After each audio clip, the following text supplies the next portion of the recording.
Hello students, कहते हैं worksheet number 44 for the date 14 October 2020, class 10 science Hindi medium.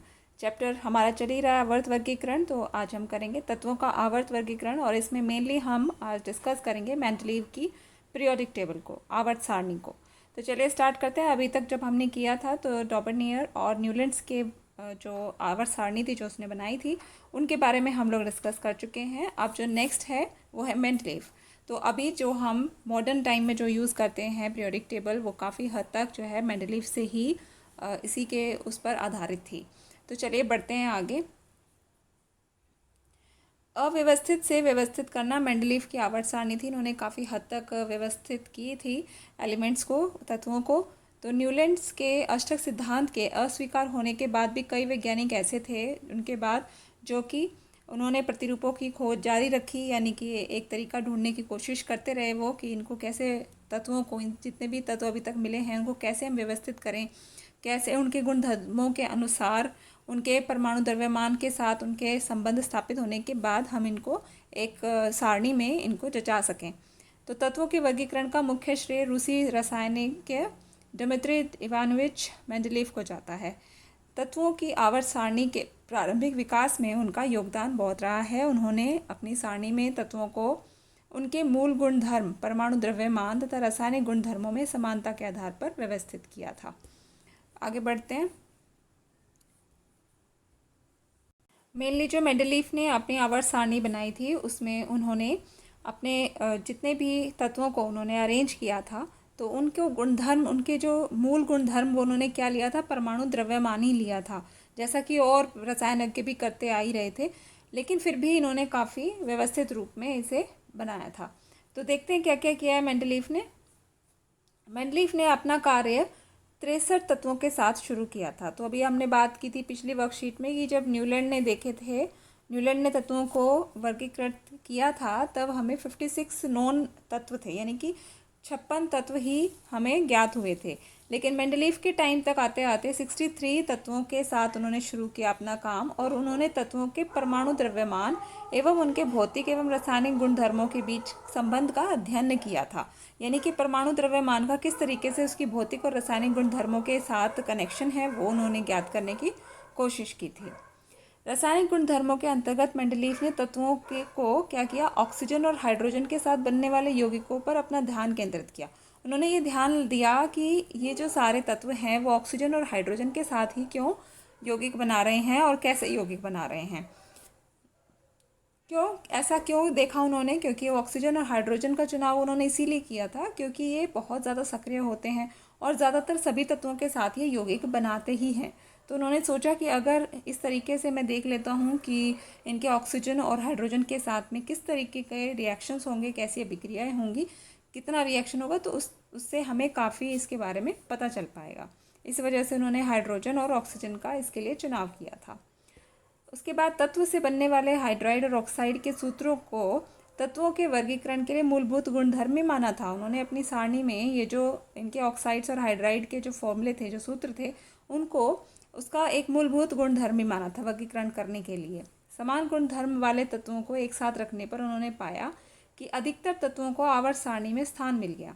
ठीक है, जब उन्होंने देखा कि जो समान गुणधर्म वाले तत्व थे उनको जब वो वर्गीकृत करके रख रहे थे अपनी टेबल में, तो क्या हुआ कि एक आवर्त सारणी में उनको स्थान मिलता चला गया और एक पूरी टेबल ही बन गई, है ना, एक सारणी बन गई। और तथा वे अपने परमाणु द्रव्यमान के आरोही क्रम में व्यवस्थित हो गए। तो जैसे उन्होंने अच्छे से उसकी फिजिकल और केमिकल प्रॉपर्टीज़ को रिसर्च किया, यानी कि जो भौतिक और रासायनिक अभिक्रियाएँ थी, जो उनके गुण धर्म थे, उनको अध्ययन किया, तो इस प्रकार उन्हें एक टेबल मिल पाई, एक सारणी मिल पाई। यह भी देखा जा गया है कि समान भौतिक और रासायनिक गुणधर्म वाले विभिन्न तत्व एक निश्चित अंतराल के बाद फिर आ जाते हैं। और ये भी हुआ कि उनकी जो टेबल थी, समान गुणधर्म वाले जो तत्व थे वो क्या हो रहे थे, एक ही ग्रुप में या एक ही रो में क्या कर रहे थे, वापस से पीरियोडिकल थे, यानी कि एक अंतराल के बाद वो फिर आ रहे थे सेम ही। इसी आधार पर मेंडलीव ने आवर्त सारणी बनाई थी और जिसका सिद्धांत उन्होंने रखा कि तत्वों के गुणधर्म उनके परमाणु द्रव्यमान का आवर्ती फलन ही होते हैं। तो सिर्फ यही था कि द्रव्यमान के जो परमाणु का द्रव्यमान है उसके अनुसार उन्होंने अपनी सारणी बनाई थी। अदरवाइज़ उनकी जो पीरियोडिक टेबल थी वो काफ़ी हद तक आज की पीरियोडिक टेबल से प्रभावित है। तो हम बात करते हैं आगे कि उनकी जो टेबल थी वो किस प्रकार से थी। जैसे कि ये टेबल देख रहे होगे आप, इस टेबल में समूह रखे उन्होंने 1 से लेकर 8 तक, और फिर यहाँ पर कुछ रोज़ भी हैं यानी कि पीरियड्स भी हैं। ठीक है, तो 1 से लेकर 8 तक रहे समूह, और यहाँ पे आप देखो उसमें R2O RH ये क्या है, ये इन सभी जितने भी ये तत्व इन ग्रुप्स में हैं, इन समूहों में हैं, उनके फॉर्मूले दिए रखे हैं कि उनका हाइड्राइड और उनका ऑक्साइड का फॉर्मूला क्या रहेगा। आपके वर्कशीट में ये क्वेश्चन भी है कि कुछ एलिमेंट्स के आपको हाइड्राइड और ऑक्साइड के सूत्र बताने हैं। तो मेंडलीफ कौन थे, इनके बारे में थोड़ा सा इंट्रोडक्शन दिया गया है, उसे जान लेते हैं। तो आवर्त सारणी के जन्मदाता किन्हें कहा जाता है, वो मेंडलीफ को ही कहा जाता है। और मेंडलीफ का जन्म 8 फरवरी 1834 में हुआ था, और उनका जन्म कहाँ हुआ था, रूस के थे वो, पश्चिमी साइबेरिया के टोबाल्स में हुआ था।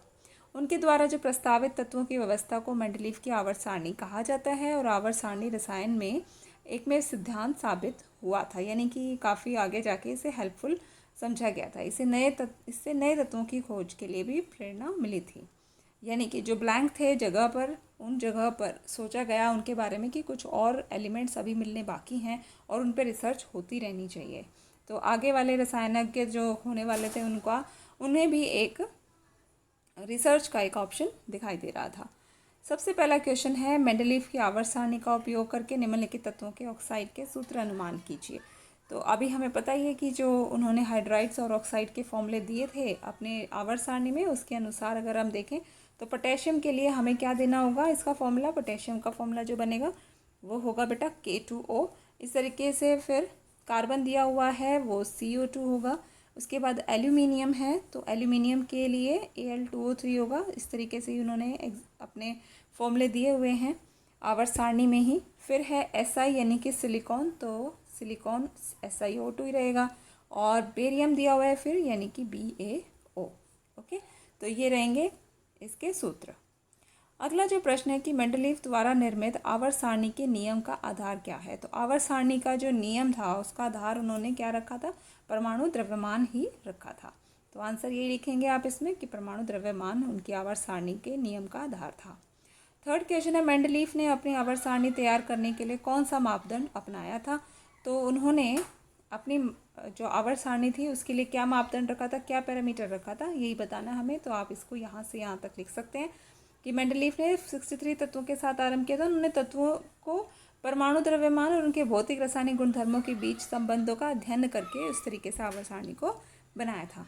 अगर 1 मार्क में ये क्वेश्चन रहता है तो इतना सफिशिएंट रहेगा आपके लिए लिखना, लेकिन अगर ये क्वेश्चन ज़्यादा मार्क्स में आता है, 3 मार्क्स में आता है सपोज़, तो उसके लिए आपको ये 2 पॉइंट्स और लिखने होंगे कि आप उसमें और एडिशन कर देंगे। यानी कि जो गुणधर्म, रासायनिक गुणधर्म के अंतर्गत मेंडलीफ ने तत्वों के ऑक्सीजन एवं हाइड्रोजन के साथ बनने वाले यौगिकों पर भी अपना ध्यान केंद्रित किया था। ये भी एक मेन पॉइंट था उनकी आवर्त सारणी का कि ऑक्सीजन और हाइड्रोजन के साथ में वो किस तरीके से रिएक्शन करेंगे वो सारे तत्व।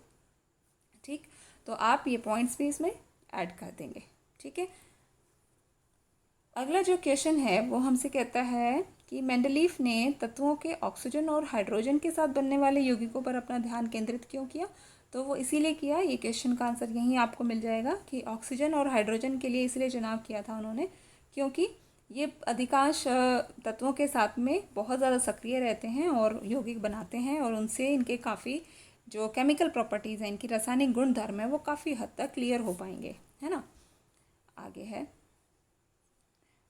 क्वेश्चन नंबर 5 देखते हैं। तो वाक्य पूरा करना है। मेंडलीफ की आवर्त सारणी में ऊर्ध्व स्तंभ को क्या कहते हैं। तो जो ऊर्ध्व स्तंभ है यानी कि जो वर्टिकल कॉलम्स हैं उनको हम क्या कहते हैं, उन्हें हम, ये आपको इसमें दिखाई भी देगा, या आवर्त सारणी के ऊर्ध्व स्तंभ को हम ग्रुप कहते हैं। यानी कि ये ग्रुप्स हैं, कितने ग्रुप्स हैं, 1 2 3 4 5 6 7 8 हैं, 8 उनके समूह हैं और इनको ऊर्ध्व स्तंभ कहते हैं। स्तंभ का मतलब होता है जो सीधा खड़ा है, यानी कि जो ये सीधी खड़ी लाइंस हैं ये समूह कहलाती हैं, ऊर्ध्व स्तंभ भी कहते हैं। और जो क्षैतिज पंक्तियाँ, क्षैतिज का मतलब क्या होता है कि जो फैली हुई हैं, यानी कि ये जो फैली हुई लाइंस हैं ये क्या कहलाते हैं, ये पीरियड्स कहलाते हैं, या फिर इसको हम आवर्त कहते हैं। तो ये इस तरीके से उनकी आवर्त सारणी बनती है, 8 ग्रुप्स और 6 पीरियड्स। यहाँ देख रहे होगे आप 6 आवर्त हैं इसके अंदर और 8 इसके अंदर समूह हैं। इससे मिलकर मेंडलीफ की सारणी बनी है। तो ये आपकी वर्कशीट थी बेटा, इसे आप अच्छे से कंप्लीट करिए, नोट्स बना लीजिए अपने, सबमिट करिए अपने टीचर्स को। Thanks for watching, share with your friends also.